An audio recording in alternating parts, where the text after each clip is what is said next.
નમસ્કાર મિત્રો, લક્ષ્ય ફાઉન્ડેશન વતી હું ગોપાલ ભટ્ટ આપ સર્વેનું લક્ષ્ય ફાઉન્ડેશનની કેરિયર સિરીઝમાં સ્વાગત કરું છું.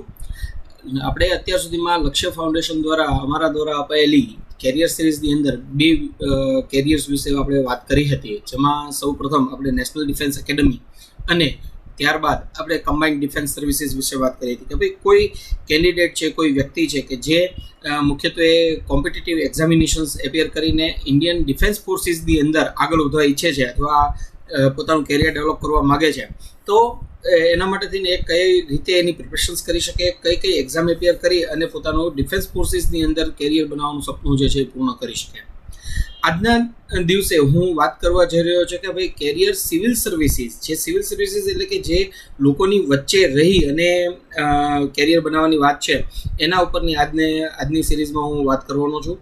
મુખ્યત્વે આપણા માટે થઈને ઘણીવાર આપણે એક કેરિયરની એક પોઝિશન એવી છે કે જેનીથી આપણે હંમેશા ઇમ્પ્રેસ થતા આવ્યા છીએ, ને આ પોઝિશન છે આઈએએસ, આઈપીએસ અને અન્ય અધિકારીઓ. ખાસ કરીને જે સરકારી સેવાની અંદર ક્લાસ 1 અથવા સુપર ક્લાસ 1 ઓફિસર્સ આપણે કહીએ છીએ, કલેક્ટર્સ છે, પોલીસ કમિશનર અથવા ડીએસપીસ છે, અથવા અન્ય જે અધિકારીઓની આપણે જ્યારે જોઈએ છીએ, વાત કરીએ છીએ ત્યારે કે ભાઈ કેરિયરની અંદર કયો એવો ઓપ્શન છે કે જ્યાંથી સારામાં સારું કેરિયર જે છે ડેવલપ કરી શકાય, ને સિવિલ સર્વિસીસની અંદર રહી અને લોકોને કઈ રીતે તમે સેવા પણ આપી શકો, તમારું કેરિયર ડેવલપ કરી શકો અને એક બહુ સારી પોઝિશન ઉપર તમે આગળ વધી શકો, એના ઉપર આજે આપણે વાત કરવા જઈ રહ્યા છીએ.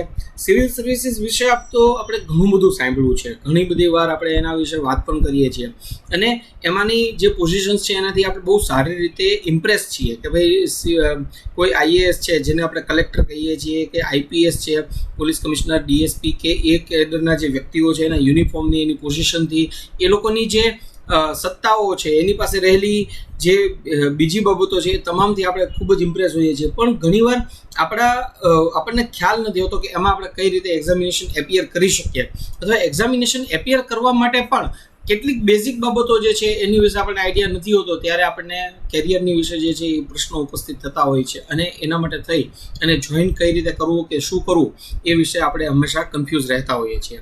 તો આજના દિવસે હું આપની સાથે આવી જ સિવિલ સર્વિસીસ જોબના ઓપ્શન્સ જે છે અલગ અલગ, એના અંદરથી સિવિલ સર્વિસીસની વાત કરવા જઈ રહ્યો છું અને જેમાં તમે તમારું કેરિયર જે છે એ ડેવલપ કરી શકો છો. સામાન્ય રીતે આ સિવિલ સર્વિસીસની જે એક્ઝામિનેશન છે એના વિશે આપણી પાસે ઘણા પ્રશ્નો હોય છે કે સિવિલ સર્વિસીસ મુખ્યત્વે શું છે, એ કઈ રીતે જોઈન કરી શકાય છે, સિવિલ સર્વિસીસની જે એક્ઝામિનેશન લેવાય છે, આ એક્ઝામમાં એપિયર કરીએ ત્યારે આપણે કઈ કઈ બાબતોનું ધ્યાન રાખવાનું હોય છે.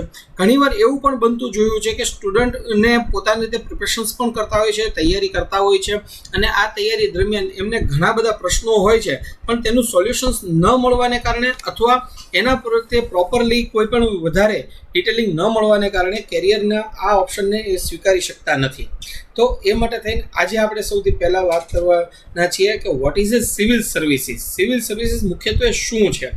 તો યુપીએસસી જે યુનિયન પબ્લિક સર્વિસ કમિશન છે, એકચ્યુઅલમાં જે બોડી છે એક કે ભાઈ જે કોમ્પિટિટિવ એક્ઝામિનેશન્સ એપિયર કરે છે ભારત સરકાર માટે થઈ અને super class 1, class 1, super class 1 અને અન્ય તમામ વિભાગોની એક ઉચ્ચ કક્ષાના અધિકારીઓની જે એક્ઝામ છે અથવા એનું જે સિલેક્શન છે યુનિયન પબ્લિક સર્વિસ કમિશન દ્વારા થાય છે. એકચ્યુઅલી જે કમ્બાઇન્ડ લેવલે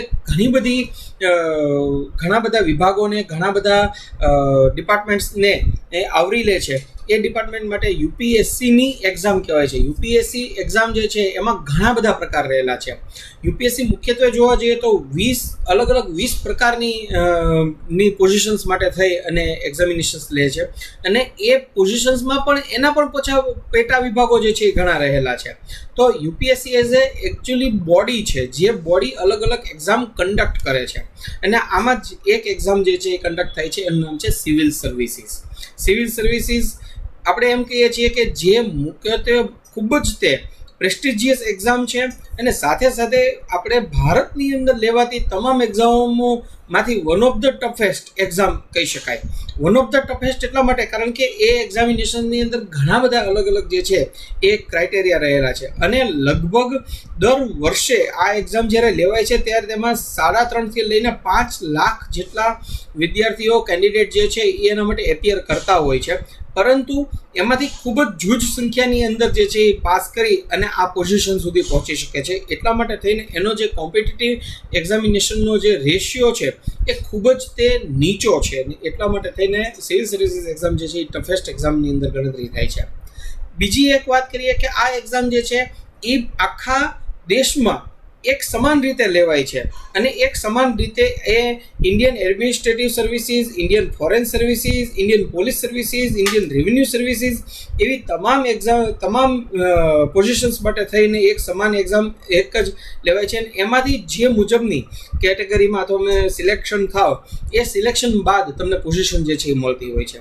ઘણીવાર એક પ્રશ્ન આવતો હોય છે સ્ટુડન્ટ્સ તરફથી કે ભાઈ અમે શું સિવિલ સર્વિસીસ એક્ઝામિનેશન્સ ક્લિયર કરશું એટલે શું અમને જોબ મળશે? તો મહત્વની વાત એ ખાસ ક્લિયર કરી આપું કે સિવિલ સર્વિસીસ એક્ઝામ મુખ્યત્વે જોબ માટેની જ પરીક્ષા છે જે 3 ફેઝની અંદર લેવાય છે. પહેલાં એક પ્રિલિમિનરી એક્ઝામ છે જે જનરલ સ્ટડીઝના 2 પેપર દ્વારા લેવાય છે. ત્યારબાદ એની મેઇન્સ એક્ઝામિનેશન છે અને આ મેઇન્સ એક્ઝામિનેશન છે જેમાં 9 પેપર છે અને એના બાદ એ ક્લિયર થયા બાદ એમાં એક પર્સનાલિટી ટેસ્ટ અથવા ઇન્ટરવ્યૂ જે છે એને લેવામાં આવે છે અને આ તમામ તબક્કાઓમાંથી ઉત્તીર્ણ થનાર, પાસ થનાર કેન્ડિડેટ જ અંતિમ સુધી જોબ મેળવી શકે છે. આ તમામ તબક્કાઓ જે છે એ નોકઆઉટ રાઉન્ડ છે, એટલે કે તમે એક પણ તબક્કાની અંદરથી બહાર નીકળો છો તો ફરીથી તમારે એને ફરીથી પહેલેથી પ્રિલિમ એક્ઝામથી જ એપિયર કરવાનું જે છે એ રહે છે. એટલા માટે થઈ અને આ પરીક્ષા વન ઓફ ધ ટફેસ્ટ પણ કહેવાય છે અને સાથે સાથે એની અંદર ઘણા બધી બીજી બાબતો પણ સમાવેશ થાય છે. તો સિવિલ સર્વિસીસ એક્ઝામ મુખ્યત્વે શું છે તો કે ભાઈ ભારતની અંદર સરકારી સેવાઓની અંદર સર્વોચ્ચ પોઝિશનો મેળવવા માટે થઈ અને લેવામાં આવતી પરીક્ષા એ સિવિલ સર્વિસીસ પરીક્ષા છે.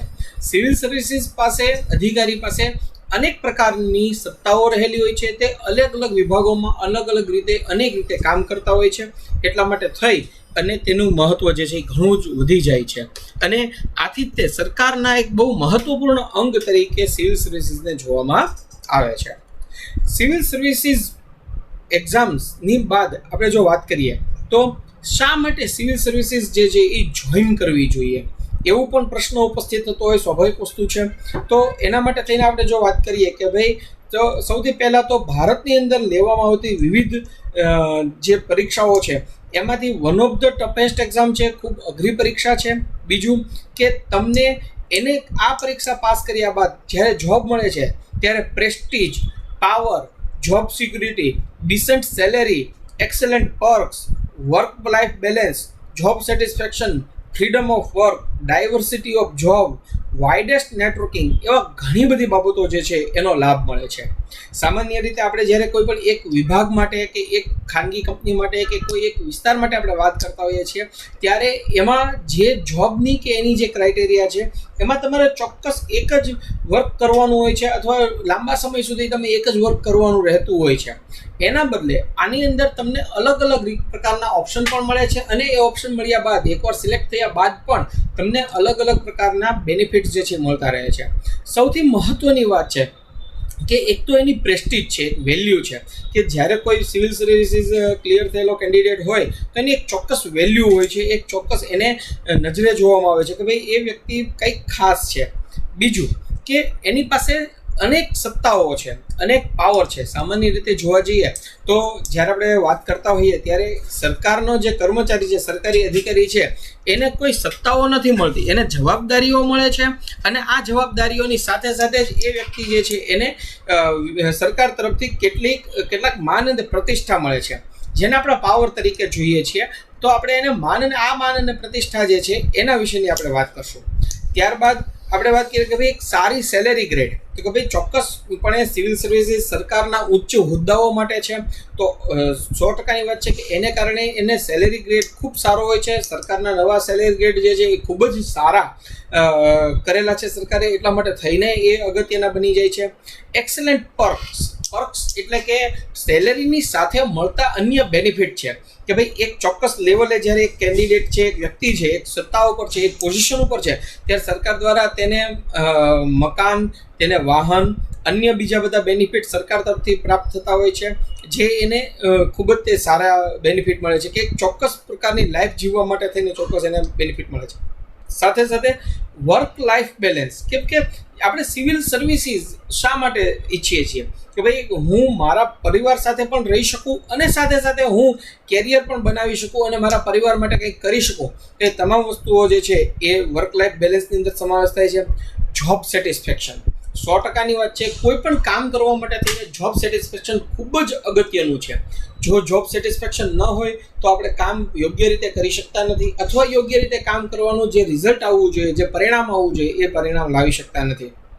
એટલા માટે થઈ અને જોબ સેટિસ્ફેક્શન જે છે એ અગત્યનું બની જાય છે. ફ્રીડમ ઓફ વર્ક ચોક્કસ વસ્તુ છે કે કામ કરવાના અલગ અલગ ઘણા બધા વિસ્તારો છે. આથી ફ્રીડમ ઓફ વર્ક મળે છે અને ખૂબ મોટું નેટવર્ક બને છે. તમે તમામ પ્રકારના વ્યક્તિઓને મળો છો, સમાજના અલગ અલગ જુદા જુદા વ્યક્તિઓને મળો છો. જુદા જુદા વ્યક્તિઓ પાસેથી ઘણું બધું તમે જાણવા મળે છે. તમે સમાજના સૌથી નીચેના તબક્કાના વ્યક્તિથી લઈ અને સર્વોચ્ચ તબક્કા સુધીના તમામ પ્રકારના વ્યક્તિઓ સાથે આમાં કામ કરવાનો મોકો મળે છે. એટલા માટે થઈ અને આ અગત્યનું બની જાય છે. તો એ વસ્તુ છે. ત્યારબાદ તમે નેશન ડેવલપમેન્ટ માટે, હું દેશના ભલા માટે લોકોની જ્યારે સેવા કરવાની વાત આવતી હોય ત્યારે તમે એક ચોક્કસ જગ્યાએ રહી અને લોકોના કામ માટે થઈને જે કરી શકો છો, તો એ પણ વસ્તુનો સમાવેશ જે છે એ સિવિલ સર્વિસીસની અંદર થાય છે. પછી અલગ અલગ સરકાર દ્વારા લાગુ પડતી બાબતો જે છે એના ઇમ્પ્લિમેન્ટેશન જે છે એના માટેનો વાત પણ જે છે સિવિલ સર્વિસીસ થ્રુ થઈ શકે છે. રૂરલ ઇન્ફ્રાસ્ટ્રક્ચર ને ડેવલપ કરવા માટે થઈને સિવિલ સર્વિસીસ ખૂબ મહત્ત્વનું કામ કરે છે અને એ માટે પણ સિવિલ સર્વિસીસની જરૂરી છે. આમ ઘણા બધા અલગ અલગ બાબતો છે કે જેને કારણે સિવિલ સર્વિસીસ જે છે એ આપણા માટે અગત્યની બની જાય છે. હવે જ્યારે આપણે સિવિલ સર્વિસીસની વાત કરીએ છીએ ત્યારે મુખ્યત્વે એમાં કેટલા પ્રકારની પોઝિશન્સ રહે છે એ આપણને સાથે સાથે પ્રશ્ન ઉપસ્થિત થાય. તો સૌથી પહેલાં તો આપણે બધા જાણીએ છીએ, આપણે બધા એ સાંભળ્યું છે કે ભાઈ IAS ઇન્ડિયન એડમિનિસ્ટ્રેટિવ સર્વિસીસ. તો ઇન્ડિયન એડમિનિસ્ટ્રેટિવ સર્વિસીસ જે છે એ પોઝિશન્સ જે છે એનો એમાં સમાવેશ થતો હોય છે. ત્યાર પછી IPS Indian police services, police વિભાગની અંદર ઊંચા હોદ્દાઓની જે જગ્યાઓ છે એના માટે થઈ અને સિવિલ સર્વિસીસના કેન્ડિડેટ જે છે એનું દ્વારા તેનું સિલેક્શન થતું હોય છે, તો એ IPS છે. Indian revenue services, Indian foreign services, આ તમામ બાબતો જે છે એ બાબતો જે છે એ સામાન્ય રીતે જે છે એ રહે છે. આવી રીતે અલગ અલગ 20 પ્રકાર કરતાં વધારેની પોઝિશન જે છે, અલગ અલગ 20 કરતાં વધારે ડિપાર્ટમેન્ટ્સની પોઝિશન જે છે એનું સિલેક્શન જે છે એ સિવિલ સર્વિસીસ થ્રુ થતું હોય છે. કોઈ પણ સરકારના હોદ્દાઓમાં એક સર્વોચ્ચ હોદ્દાઓ જે છે એ સિવિલ સર્વિસીસના જ કેન્ડિડેટ માટે થઈ અને અલગ રખાતો હોય છે, અનામત રખાતો હોય છે. એટલે એટલા માટે થઈને સિવિલ સર્વિસીસ જે છે એનું ઘણું મહત્ત્વ છે. ત્યાં સુધી કે સિવિલ સર્વિસીસ જે છે એ ફક્ત દેશમાં જ નહીં, દેશની બહાર પણ દેશ માટે કામ કરે છે. દાખલા તરીકે ઇન્ડિયન ફોરેન સર્વિસીસ છે, કોઈ પણ દેશના રાજદૂત છે કે એની જે કામગીરી છે કે અલગ અલગ વિશ્વના આંતરરાષ્ટ્રીય જે સંગઠનો છે એ સંગઠનોની અંદરની જે પોઝિશન્સ છે એ પણ એના માટેની જે કરવામાં આવે છે, એના માટેના વ્યક્તિઓની જે નોમિનેટ કરવામાં આવે છે, એવા પણ સિવિલ સર્વિસીસના અધિકારીઓ જે છે એનો મહત્વનો ભાગ રહેલો છે. આપણે જ્યારે આ પરીક્ષાની વાત કરી રહ્યા છીએ ત્યારે એ પ્રશ્ન સ્વાભાવિક રીતે આપણને ઉદ્ભવે કે ભાઈ આ પરીક્ષા જે છે એ ક્યારે આપી શકાય, કઈ રીતે આપી શકાય અને આ પરીક્ષાની અંદર કઈ કઈ બાબતો જે છે એને ધ્યાનમાં રાખવાની હોય છે. તો સૌથી પહેલાં આપણે એ વસ્તુ જાણી લઈએ કે આ પરીક્ષા યુનિયન પબ્લિક સર્વિસ કમિશન, જે સરકારનું, કેન્દ્ર સરકારનું એક બોડી છે, એ બોડી દ્વારા આ પરીક્ષા જે છે એનું આયોજન કરવામાં આવે છે. સિવિલ સર્વિસીસ મુખ્યત્વે 3 પાર્ટમાં લેવાય છે. 3 પાર્ટ એટલે કે જેમાં સૌથી પહેલાં પ્રિલિમિનરી એક્ઝામ છે. આ પ્રિલિમિનરી એક્ઝામ જે છે એ જેમાં 2 પેપરનો સમાવેશ થાય છે અને આ બંને પેપર જે છે એ જનરલ સ્ટડીઝના છે. દરેક પેપરનું વેઇટેજ 200 માર્કનું છે. એ રીતે ટોટલ 400 માર્કના વેઇટેજની અંદર આ પ્રિલિમિનરી એક્ઝામ જે છે એ લેવાય છે. બેઝિકલી પ્રિલિમિનરી એક્ઝામ જે છે એપ્ટિટ્યૂડ ટેસ્ટ છે અને આ એપ્ટિટ્યૂડ ટેસ્ટ જે છે એની અંદર સિલેક્શન થવા માટે થઈ અને પેપર 2 જે જનરલ સ્ટડીઝનું પેપર 2 છે એ પેપર 2ની અંદર મિનિમમ તમારે 35% માર્ક જે છે એ લાવવા કમ્પલસરી છે. તો જ પેપર 1 જે છે એ ચેક થાય અને પેપર 1ની અંદર એના કેટેગરી મુજબના માર્ક્સ મળતા તમે જે છે એ આગળ વધી શકો છો. સૌથી મહત્ત્વની વાત એ છે કે આ ક્વોલિફાઈંગ ટેસ્ટ છે કે જેના માર્ક્સ જે છે એ મેઇન્સ એક્ઝામિનેશન્સ કે ઇન્ટરવ્યૂની અંદર જે છે એ મુખ્યત્વે ગણવામાં આવતા નથી. અને આ ક્વોલિફાઈંગ ટેસ્ટ જે છે એ એટલા માટે પણ છે કે જે ટેસ્ટ જે છે એ એક પ્રકારે એમ કહીએ કે ભાઈ જે મહત્ત્વના જે કેન્ડિડેટો છે કે જે ખરેખર સિરિયસલી એક્ઝામિનેશનની પ્રિપરેશન્સ કરવાની સાથે સાથે ખૂબ જ ત્યાં મહેનત કરે છે, અથવા જે કેન્ડિડેટ છે એને મેઇન્સ એક્ઝામમાં જવા માટેનો દરવાજો છે એ પ્રિલિમિનરી એક્ઝામ આપણે ચોક્કસપણે કહી શકીએ. પ્રિલિમિનરી એક્ઝામ જેઓ ક્લિયર કરે છે ત્યારબાદ એમને મેઇન્સ એક્ઝામિનેશન એપિયર કરવાની હોય છે. આ મેઇન્સ એક્ઝામિનેશન જે છે એ મુખ્યત્વે 9 પેપરનો સમાવેશ થાય છે. આ 9 પેપરની અંદર ટોટલ 1750 માર્કનું વેઇટેજ છે, અને 1750 માર્કની અંદર એસે રાઇટિંગનું પેપર છે, એ સાથે સાથે અન્ય સબ્જેક્ટના પેપર છે, જેમાં સબ્જેક્ટિવ અને ઓબ્જેક્ટિવ બંને પ્રકારના પેપરોનો સમાવેશ થાય છે. ઇંગ્લિશ લેંગ્વેજ અને અન્ય લેંગ્વેજનો પણ સમાવેશ થાય છે. આવી રીતે મેઇન્સ એક્ઝામિનેશન જે છે એ 1750 માર્કની હોય છે. મેઇન્સ એક્ઝામિનેશનના માર્ક ઇન્ટરવ્યૂમાં ગણવામાં આવે છે. એટલા માટે થઈ અને વધુમાં વધુ કેન્ડિડેટ જે છે એ મેઇન્સ એક્ઝામિનેશનની અંદર વધુમાં વધુ માર્ક ખેંચાય અથવા માર્ક લઈ શકાય એવો મોટાભાગે પ્રયત્ન કરતા હોય છે, જેથી ઇન્ટરવ્યૂની અંદર માર્ક મળે ત્યારે માર્ક લેવાય ત્યારે એની અંદર એમને વધારેમાં વધારે આગળ જે છે એ વધી શકાય. તો ઇન્ટરવ્યૂ ત્યારબાદ ત્રીજો તબક્કો જે છે એ ઇન્ટરવ્યૂનો છે, જે 275 માર્કનો ઇન્ટરવ્યૂ લેવાય છે. અને આ ઇન્ટરવ્યૂ લીધા બાદ અંતિમ રિઝલ્ટ જ્યારે જાહેર કરવામાં આવે છે ત્યારે તેમાં સિલેક્ટેડ કેન્ડિડેટ અને રિજેક્ટેડ કેન્ડિડેટ બંનેનો જે છે એમાં સમાવેશ થતો હોય છે. મુખ્યત્વે વાત કરીએ જ્યારે આ પરીક્ષાની કે ભારતની આટલી અગત્યની પરીક્ષા હોવા છતાં, ભારતની આટલી અઘરી પરીક્ષા હોવા છતાંય તે ઘણીવાર જો એજ્યુકેશન ક્વોલિફિકેશનની વાત કરીએ તો એજ્યુકેશન ક્વોલિફિકેશન માટે થઈને ફક્ત એક જ ક્રાઇટેરિયા રાખવામાં આવ્યો છે કે એની ગ્રેજ્યુએટ. આપ કોમર્સમાંથી છો, સાયન્સમાંથી છો, આર્ટ્સમાંથી છો, એન્જિનિયરિંગમાંથી છો, મેડિકલમાંથી છો કે કોઈ અન્ય ફિલ્ડમાંથી છો, પણ ભારતની યુજીસી દ્વારા માન્યતા પ્રાપ્ત યુનિવર્સિટીમાંથી આપ ગ્રેજ્યુએટ છો, એ જ ગ્રેજ્યુએશન આ પરીક્ષામાં એપિયર કરી શકે છે. એક્ઝામ્પલ તરીકે કે ભાઈ કોઈ મેડિકલનો સ્ટુડન્ટ છે જે ગ્રેજ્યુએટ છે તો એ એપિયર કરી શકશે, અથવા એન્જિનિયરિંગનો સ્ટુડન્ટ જે છે ગ્રેજ્યુએટ છે એ એપિયર કરી શકશે. યુજીસી માન્યતા પ્રાપ્ત યુનિવર્સિટીનો ગ્રેજ્યુએટ જે છે એ આ પરીક્ષાની અંદર એપિયર કરી શકે છે. એટલે એ બહુ મહત્ત્વની બાબત છે. સાથે બીજી પણ મહત્ત્વની બાબત છે કે ફક્ત ગ્રેજ્યુએટ એના માટે કોઈ પર્સન્ટેજનો કે એવો ક્રાઇટેરિયા નથી નક્કી કરવામાં આવ્યો કે મિનિમમ આટલા પર્સન્ટેજ હશે તો જ તે આ કેન્ડિડેટ જે છે પરીક્ષા એપિયર કરી શકશે, અધરવાઇઝ નહીં, એવો કોઈ ક્રાઇટેરિયા નથી. ઓનલી ગ્રેજ્યુએટ જ એમાં જણાવવામાં આવે છે. ત્યારબાદ એક્ઝામિનેશનની વાત કરીએ તો અમુક ટાઈમે જે સ્ટેટ ટીસીએસની એક્ઝામિનેશન્સ હોય છે એના માટે ઘણીવાર જે લાંબો ટૂંકો સમય વયો જતો હોય છે, પરંતુ જો આપણે વાત કરીએ કે યુપીએસસી જે છે એ દર વર્ષે લેવાતી એક્ઝામિનેશન છે, એના માટેનું ટાઈમ ટેબલ દર વર્ષે સરકાર દ્વારા જાહેર કરી દેવામાં આવે છે. અને પરીક્ષાનું ટાઈમ ટેબલ જાહેર થયા બાદ એની ડેટ્સ, નિશ્ચિત થયેલી ડેટ્સ ઉપર જ તે હંમેશા પરીક્ષાઓ જે છે એ લેવાતી હોય છે. યુપીએસસી જે છે એના માટેના ડેટ્સ, એના માટેના એક્ઝામિનેશન સેન્ટર્સ, આ તમામ વસ્તુ જે છે એને અગાઉથી ડિક્લેર કરી દે છે. એ મુજબ જ પરીક્ષાનું આયોજન જે છે થતું હોય છે. આથી એ માટે થઈને દર વર્ષે સરકાર દ્વારા નોટિફિકેશન જાહેર કરી દેવામાં આવે છે. જો આપણે ઉંમરની વાત કરીએ કે કયો કેન્ડિડેટ અથવા કયો સ્ટુડન્ટ જે છે એ મુખ્યત્વે આ પરીક્ષા એપિયર કરી શકશે, તો સરકારે સામાન્ય રીતે તમામ સ્ટુડન્ટનો જો ક્રાઇટેરિયા આપણે જોવા જઈએ તો એની અંદર 21 વર્ષથી 32 વર્ષ સુધીની એજ લિમિટ આપી છે કે જે ગ્રેજ્યુએટ છે 21 વર્ષથી વધુ પણ 32 વર્ષથી વધુ ન હોય, 32મું જેને પૂરું ન થયું હોય એવા તમામ કેન્ડિડેટ જે છે એ આ પરીક્ષાને એપિયર કરી શકે છે. તેમાં અલગ અલગ કેટેગરીની અંદર સરકાર દ્વારા છૂટછાટો જે આપવામાં આવે છે, સરકાર દ્વારા નિયત કરેલી જે છૂટછાટો છે અથવા જાહેર કરેલી જે છૂટછાટો છે એ મુજબ ઉપરની એજ લિમિટની અંદર હંમેશા છૂટછાટ મળે છે. કોઈ પણ કેન્ડિડેટ માટે થઈને નીચેની એજ લિમિટ એટલે કે 21 વર્ષથી નીચેની એજ લિમિટ માટે છૂટછાટ નથી, પરંતુ ઉપરની એજ લિમિટ એટલે કે 32 વર્ષ કરતાં વધુની એજ લિમિટ જે છે એના માટે થઈ અને છૂટછાટ આપવામાં આવી છે.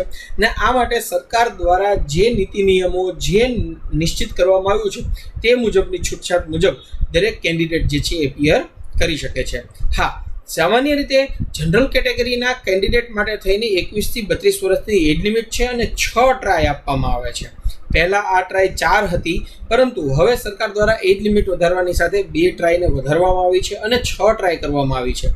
એવી જ રીતે અન્ય કેટેગરીની અંદર પણ જો આપણે વાત કરીએ તો એની અંદર સરકાર દ્વારા આપેલી છૂટછાટો મુજબ અને સરકાર દ્વારા જાહેર કરાયેલા ટ્રાય મુજબ એમાં કેન્ડિડેટ જે છે એ એપીઆર ચોક્કસપણે કરી શકતા હોય છે. તો એ તમામ વસ્તુ જે છે એ સરકારના નોટિફિકેશન સાથે તે હંમેશા જાહેર થઈ જતી હોય છે. સામાન્ય રીતે સરકાર દ્વારા આમાં કયા કયા વિભાગોમાં કેટલી જગ્યાઓ ભરવાની હોય છે એ પણ જાહેર કરવામાં આવે છે કે કેન્ડિડેટ જ્યારે એક્ઝામિનેશન પાસ કરે તો એ પાસ કરી ત્યારબાદ કેટલી જગ્યા કયા વિભાગની અંદર કેટલી જગ્યાઓ છે એ તમામ વસ્તુ જે છે એ ડિક્લેર કરવામાં આવતી હોય છે. સાથે તે જ્યારે પ્રિલિમિનરી એક્ઝામ લેવાય છે તો પ્રિલિમિનરી એક્ઝામના રિઝલ્ટ બાદ સામાન્ય સંજોગોમાં સરકાર દ્વારા 11 થી 12 ગણા વિદ્યાર્થીઓને મેઇન્સ એક્ઝામિનેશન જે છે એના માટે થઈ અને બોલાવવામાં આવતા હોય છે. અને આ પાસ થનારા 11 થી 12 ગણા વિદ્યાર્થીઓ મેઇન્સ એપિયર કરી અને ઇન્ટરવ્યૂ જે છે એ સામાન્ય રીતે એપિયર કરતા હોય છે. તો જ્યારે એક્ઝામિનેશનની વાત કરીએ છીએ ત્યારે વેકેન્સીઝ દર વર્ષે બહાર પડે છે અને એમાંથી એ મુજબ દરેક કેટેગરી વાઇઝ અલગ અલગ જે છે રિઝર્વેશન કેટેગરી વાઇઝ સરકાર દ્વારા જે છે એ કેન્ડિડેટને એક પછી એક કેટેગરી ક્વોલિફાઈંગ ટેસ્ટની અંદર બોલાવવામાં આવતા હોય છે. જ્યારે આપણે વાત કરીએ છીએ કે કેટલા પ્રકારની પોઝિશન્સની વાત કરીએ, આપણે સામાન્ય રીતે વાત કરી કે ભાઈ આપણે આઈએએસ આઈપીએસની વાત કરીએ છીએ, આપણે આઈએફએસ આઈઆરએસ કે એની વાત કરીએ છીએ કે આપણે અન્ય કોઈ વાત કરીએ છીએ, તો કેટલા પ્રકારની પોઝિશન્સ જે છે એમાં સામાન્ય રીતે જોવા મળે. તો એના માટે જ્યારે કોઈ કેન્ડિડેટ ક્લિયર થાય છે ત્યારે મુખ્યત્વે 3 પ્રકારની કેટેગરીમાં એને સિલેક્શન મળતું હોય છે. જે ટોપર હોય છે, જે ઓલ ઇન્ડિયા સર્વિસીસની અંદર જાય છે, એ લોકો આઈએએસ અથવા આઈપીએસ તરીકે ઓળખાય છે. આઈપીએસ આઈપીએસ સામાન્ય રીતે સૌથી પહેલી પોઝિશનો જે છે એના ઉપર સિલેક્શન પામતા હોય છે. ત્યારબાદ સેન્ટ્રલ સર્વિસીસ છે. આ સેન્ટ્રલ સર્વિસમાં સામાન્ય રીતે 17 પ્રકારની અલગ અલગ વિભાગો જે છે એનો સમાવેશ થતો હોય છે. Indian foreign services, Indian forest services, Indian revenue services, Indian accounting and auditing services, આવી ઘણી બધી અલગ અલગ સેવાઓ છે જેની અંદર સેન્ટ્રલ સર્વિસીસનો સમાવેશ થાય છે કે એમને ભારત આખાની અંદર કામ કરવાનું હોય છે. જેમ કે ઇન્ડિયન રેવન્યુ સર્વિસીસની આપણે જ્યારે વાત કરીએ તો એ સામાન્ય રીતે આપણે એમ કહી શકીએ કે ઇન્કમ ટેક્સ કમિશનર છે કે જીએસટી કમિશનર છે કે એ બધી પોઝિશન્સ કેન્દ્ર સરકારની જે પોઝિશન્સ છે એના માટે થઈ અને સેન્ટ્રલ સર્વિસીસનો ઉલ્લેખ થાય છે. ત્યારબાદ ગ્રુપ બી એટલે જે ત્રીજી કેટેગરી છે ગ્રુપ બી સર્વિસીસ છે. ગ્રુપ બી સર્વિસીસમાં ક્લાસ 1 અને ક્લાસ 2 બંનેનો સમાવેશ કરવામાં આવે છે. પણ સામાન્ય રીતે જ્યારે આપણે વાત કરતા હોઈએ ત્યારે એની અંદર અલગ અલગ વિભાગો કે ભાઈ કેન્દ્ર સરકારના જે કેન્દ્ર શાસિત પ્રદેશો છે એના એડમિનિસ્ટ્રેટિવ્સ અથવા એની અંદર રહેલા ત્યાંની ઓફિસીસ માટેની જે રિક્રુટમેન્ટ છે એને ગ્રુપ બી સર્વિસીસની અંદર ગણતરીમાં લેવામાં આવે છે. અને આ એક્ઝામિનેશન દ્વારા આવી રીતે 3 કેટેગરીની સિલેક્શન થાય છે. ફરી પાછા આપણે પરીક્ષા પદ્ધતિ ઉપર આવીએ તો પ્રિલિમિનરી એક્ઝામ જે છે એમાં આપણે વાત કરી કે ભાઈ 2 પેપર છે. સામાન્ય રીતે કેન્ડિડેટને એક ક્વેશ્ચન હોય છે કે પરીક્ષા કમ્પ્લીટલી ઇંગ્લિશમાં લેવાય છે કે કઈ ભાષામાં અમે સમજી શકશું. કેમ કે ઘણીવાર એવું બનતું હોય છે કે ભાઈ વિદ્યાર્થી છે એ ગુજરાતી ભાષામાં કે અન્ય ભાષાની અંદર ગ્રેજ્યુએટ થયો હોય તો એનું અંગ્રેજી ઘણીવાર સારું પણ હોઈ શકે અને નબળું પણ હોઈ શકે. તો એને ધ્યાનમાં રાખી અને આ પ્રશ્ન ઉપસ્થિત થતો હોય છે. તો પ્રિલિમિનરી એક્ઝામિનેશન જે છે એનું પેપર સામાન્ય રીતે હિન્દી અને ઇંગ્લિશ બંને લેંગ્વેજની અંદર છે, કારણ કે ઓબ્જેક્ટિવ એક્ઝામિનેશન છે એટલે પ્રશ્નો જે છે એ બંને ભાષાની અંદર જોવા મળતા હોય છે. ત્યારબાદ જ્યારે મેઇન્સ એક્ઝામિનેશન છે એ એપિયર કરવા માટે કેન્ડિડેટને 24 અલગ અલગ ભાષાઓ જે ભારતના બંધારણની અંદર આપણને ભાષાઓનો છૂટ આપવામાં આવી છે કે ભારતની અંદર માન્યતા પ્રાપ્ત જેટલી પણ ભાષાઓ છે એ 24 અલગ અલગ ભાષાઓની અંદર આ પેપર જે છે એ તમે એક્ઝામ એપિયર કરી શકો છો. હા, તેમાં અંગ્રેજી ભાષાનું પેપર અને લેંગ્વેજનું પેપર જે છે એ તમારે જે તે ભાષાની અંદર જ એપિયર કરવાનું રહેશે. આ સિવાય તમામ પેપરો જે છે એ ભારતના બંધારણની અંદર માન્યતા પ્રાપ્ત તમામ ભાષાઓની અંદર એપિયર કરી શકાય છે. આથી કેન્ડિડેટ પોતાના વિચારો જે ભાષામાં સારામાં સારી રીતે કહી શકે, પોતાના વ્યક્ત કરી શકે ત્યારે એ એક્ઝામિનેશન માટે થઈ અને ભાષાઓની ચોક્કસપણે સારી એવી ચોઈસ મળતી હોય છે. વાત કરીએ અંતિમ રાઉન્ડની ઇન્ટરવ્યૂની, તો કે ભાઈ ઇન્ટરવ્યૂ જે છે એ એકચ્યુઅલમાં પર્સનાલિટી ટેસ્ટ છે. પર્સનાલિટી ટેસ્ટ સામાન્ય રીતે કેન્ડિડેટ જે છે એ પોતાની એક્ઝામિનેશન દ્વારા પોતાની બુદ્ધિ ક્ષમતા અને પોતે જે ભણ્યો છે એ તમામ વસ્તુઓને સાબિત કરી ચૂક્યો છે ત્યારે જ એ પર્સનાલિટી ટેસ્ટ સુધી પહોંચ્યો છે એવું માનવામાં આવે છે. આથી સામાન્ય સંજોગોની અંદર ઇન્ટરવ્યૂ જે છે એક પ્રકારનો પર્સનાલિટી ટેસ્ટ છે ને એ સાથે એક રૂબરૂ મુલાકાત છે કે વ્યક્તિ જે છે એ આ પ્રકારની, કેમ કે આજે જ્યારે ભારત કક્ષાની ઓલ ઇન્ડિયા લેવલની સર્વિસીસની વાત કરતા હોય ત્યારે એના સિવિલ સર્વિસીસ સર્વન્ટ જે છે એ સિવિલ સર્વન્ટના ખભા ઉપર ઘણી બધી જવાબદારીઓ છે. તો એ જવાબદારીઓ નિભાવવા માટે થઈને શું ખરેખર એ કેન્ડિડેટ જે છે એ લાયક છે, બરોબર છે, એ તમામ વસ્તુઓ જે છે એ પર્સનાલિટી ટેસ્ટની અંદર જોવામાં આવે છે. એટલા માટે થઈ અને તેનું કેલિબર છે, તેનું મેન્ટલ કેલિબર, તેની સાથે એક રૂબરૂ વાત કરવા માટે થઈ અને સિવિલ સર્વિસીસ જે છે પર્સનાલિટી ટેસ્ટનું આયોજન કરવામાં આવે છે. પર્સનાલિટી ટેસ્ટ થયા બાદ પણ એને ફાઇનલ મેડિકલ ચેકઅપ થયા બાદ અને અન્ય સરકારની વિધિઓ પૂર્ણ થયા બાદ જ આગળનું પોસ્ટિંગ જે છે એ અપાતું હોય છે. સિવિલ સર્વિસીસ ઘણા બધા જે કેન્ડિડેટ પોતાનું કેરિયર ગવર્મેન્ટ સેક્ટરમાં ડેવલપ કરવા માગે છે એના માટે થઈ અને ખૂબ અગત્યનો ભાગ છે. સિવિલ સર્વિસીસ એનો સપનાનું એક વાત છે કે કોઈ પણ કેન્ડિડેટ જ્યારે કેરિયર બનાવવા ઈચ્છતો હોય, ગવર્મેન્ટની અંદર ઓફિસર કેડરમાં જવા માંગતો હોય ત્યારે સૌથી પહેલાનો ટાર્ગેટ જે છે એ સિવિલ સર્વિસીસ છે. અને એટલા માટે થઈને દર વર્ષે મેં કહ્યું એમ કે 3.5 થી 5 લાખ કરતાં વધુ વિદ્યાર્થીઓ જે છે આ પરીક્ષા એપિયર કરતા હોય છે અને એમાંથી કેટલાક જૂજ કેન્ડિડેટ જે છે એ પાસ કરીને અંતિમ પડાવ સુધી પહોંચતા હોય છે. છતાંય તે કેન્ડિડેટ કોઈ દિવસ હારતા નથી, થાકતા નથી અને એ જ એના માટે થઈને બહુ મહત્વની બાબત છે. ગવર્મેન્ટ જોબ મેળવવા માટે થઈને સૌથી પહેલો નિયમ એવો યાદ રાખો કે કદી હારવું નહીં, કદી થાકવું નહીં. મહેનત કરવાની અંદર કદી પણ તમે જો ચૂકશો તો ચોક્કસપણે તમે તમારો ટાર્ગેટ જે છે એ અચીવ ન કરી શકો. અને બીજી મહત્વની વાત એ પણ છે કે સફળતાનો કોઈ શોર્ટકટ નથી. તો સફળતાનો જ્યારે શોર્ટકટ નથી ત્યારે એની અંદર ખૂબ મહેનત માગી લે છે અને આ મહેનત કરવા માટે થઈ અને બહુ મહત્વનો ભાગ ભજવે છે. સિવિલ સર્વિસીસની અંદર જ્યારે વાત કરીએ છીએ ત્યારે જ્યારે એક કેન્ડિડેટ નું સપનું છે કે કોમ્પિટિટિવ એક્ઝામિનેશન પાસ કરી અને ગવર્મેન્ટમાં એક ઉચ્ચ હોદ્દા ઉપર બેસવું, ત્યારે આ એક્ઝામ ખૂબ મહત્વની બની જાય છે, ખૂબ મહત્વ ધરાવે છે અને આથી જ તે આ પરીક્ષાનું મહત્વ પણ એટલું રહી જાય છે. એટલે તે કેન્ડિડેટ જે છે એ પોતાની તૈયારીની સાથે સિવિલ સર્વિસીસ ઉપર જે છે આગળ વધતો હોય છે. સો આઈ હોપ કે આ વિડીયો, આ માહિતી તમને ચોક્કસ પસંદ આવી હશે, ગમી હશે તો તમે ચોક્કસ અમારી ચેનલને લાઇક, શેર અને સબસ્ક્રાઈબ કરો. એન્ડ અગર તમને કોઈ ક્વેશ્ચન્સ હોય, ક્વેરીઝ હોય તો તમે અમારા આપેલા મોબાઈલ નંબર ઉપર, અમારા આપેલા ઈમેલ આઈડી ઉપર તમે ચોક્કસ અમને કહી શકો છો, અમને કોમેન્ટ કરી શકો છો, અમને પૂછી શકો છો. ચોક્કસ ઈમેલથી જાણ કરો. Thank you so much for this. Thank you.